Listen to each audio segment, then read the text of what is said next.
Salam alaikum wa rahmatullahi. Donc, dans la vidéo, on va voir c'est quoi le torseur de cohésion. On va prendre quelques exemples, donc comment on peut déterminer le torseur de cohésion. Donc, pour mettre en évidence les efforts transmis par la matière au niveau d'une section droite d'une poutre, on va effectuer une coupe imaginaire, donc une coupe fictive ou imaginaire par un plan perpendiculaire à la fibre moyenne. Donc, هذه la fibre moyenne de la poutre. Je n'ai un plan de coupe imaginaire, voilà, une coupe fictive. Ce plan définit une section S de barycentre G qui divise la poutre en deux tronçons fictifs AG et GB. Donc, la section AG ou la section GB. Donc, nous avons deux tronçons différents. Donc, tronçon l'oulani نسميوه par exemple E. وهذا نسميوه E1 هذا ou par exemple هذا نسميوه E2. Chaque tronçon est en équilibre et l'application du principe fondamental de la statique à l'une ou l'autre permet d'identifier et de calculer les efforts intérieurs exercés entre les deux tronçons au niveau de la coupure. Donc on a هذا tronçon l'oulani, la poutre AG ou on a tronçon هذا BG. Donc, par définition, le torseur de cohésion, c'est le torseur des efforts intérieurs appliqués de tronçon 2 sur le tronçon 1. Donc, c'est un effort, torseur des efforts intérieurs.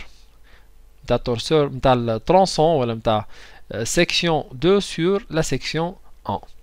Donc, il est constitué par deux composantes, R et M. R est résultante et M c'est le moment. Donc les actions mécaniques entre les deux tronçons sont les efforts intérieurs à la poutre que l'on peut modéliser par un torseur appelé torseur de cohésion. Le torseur au point G, le centre de la surface, tel que on a deux composantes, on a la résultante ou la force, ou on a le moment résultant M ou fait le point G. Donc le résultant ne dépend pas de n'importe quel point. Donc c'est l'invariant du torseur ou l'MG dépend du point. Donc je vais le centre G de la surface. Quelles sont les composantes de la torseur de cohésion? Donc torseur de cohésion au point G, la partie de elle est composée des efforts ou des résultantes. Trois composantes ou les trois composants, ce sont les moments. Ben, pour les efforts, on a l'effort suivant l'axe X, perpendiculaire à la section sigma. Il c'est l'effort normal d'axe X. N. Et TY, l'effort suivant l'axe Y. Quand l'effort il est perpendiculaire à la section, c'est un effort tranchant suivant l'axe Y. Donc l'effort il va couper la poutre suivant la direction Y. Même chose بالنسبة Z. Donc TZ, un effort suivant l'axe Z. Donc l'effort il est tangent la section. C'est un effort tranchant. Donc l'effort est la section en deux parties, S1 et S2. Ou l'effort N, qui c'est un effort normal à la section, perpendiculaire à la section. Ben, les moments. Donc, on a un effort, un moment suivant l'axe X. Le moment c'est un moment de torsion, MT, autour de l'axe X. On a un moment, l'axe Y. Suivant Y, c'est un moment fléchissant, MFY, moment fléchissant. Donc lorsqu'on applique un effort TZ, donc TZ on applique un effort TZ, donc le poutre se trouve suivant l'axe Y, créant un moment de flexion autour de l'axe Y. Ou si on applique un effort tranchant TY, donc le poutre se trouve qui هكا. Donc l'axe de flexion c'est l'axe Z. Donc il va créer un moment fléchissant autour de l'axe Z. Donc on a trois efforts MT, Y, TZ.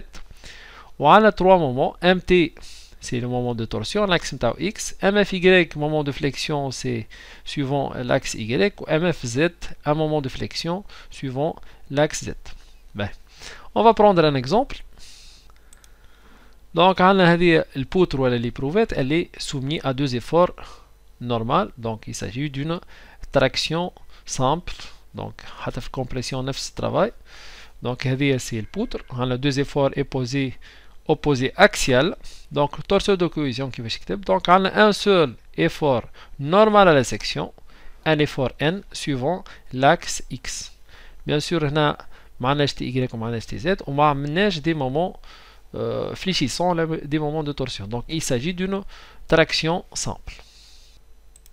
Pour l'exemple 2, donc on a une poutre, elle est soumise à deux moments fléchissants MFZ. Donc on a des efforts, juste des moments où le poutre est tqawset. Rotation c'est suivant l'axe Z. Donc moment fléchissant suivant Z. Donc on a un effort tranchant est normal, juste un moment fléchissant suivant l'axe Z. Donc il s'agit d'une flexion pure. Donc il y a un seul moment fléchissant suivant Z. Autre exemple, donc on a la poutre encastrée, elle est soumise à la poutre soumise à deux appuis appliqués dans un effort F.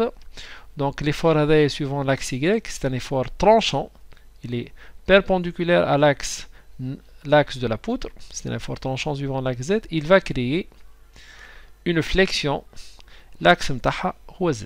Donc on a التقويس هذه l'axe متاعها هو Z. Donc c'est un moment fléchissant suivant Z, ou c'est une flexion simple plane. Le quatrième exemple, donc on a la poutre soumise à deux efforts tranchants opposés, qui marquent suivant l'axe Y ou suivant l'axe Z. Donc on a bien sûr c'est l'axe Y. Donc la poutre elle va être coupée en deux, avec cisaillement. Donc la poutre elle va être cisaillée ou coupée. Et on a un seul effort tranchant suivant l'axe Y. Donc l'effort tranchant est suivant l'axe Y. On a un moment, bien sûr, un effort normal, un effort tranchant suivant Z. Dernier exemple, donc on a la poutre soumise à deux moments ou deux couples opposés. Donc il s'agit d'une torsion. Donc on a un seul moment suivant l'axe X, c'est un moment de torsion. Donc la poutre كيفاش نكتبوا التورسيون دو كويزيون تاعها عندنا 0 في الريزولتانت و pour les moments عندنا un moment de torsion suivant l'axe X. Bien sûr ما عندناش des moments fléchissants suivant Y et suivant Z. Donc il s'agit d'une sollicitation simple qui est la torsion. Donc هكا نكون وصلنا لاخر الفيديو تاعنا والسلام عليكم.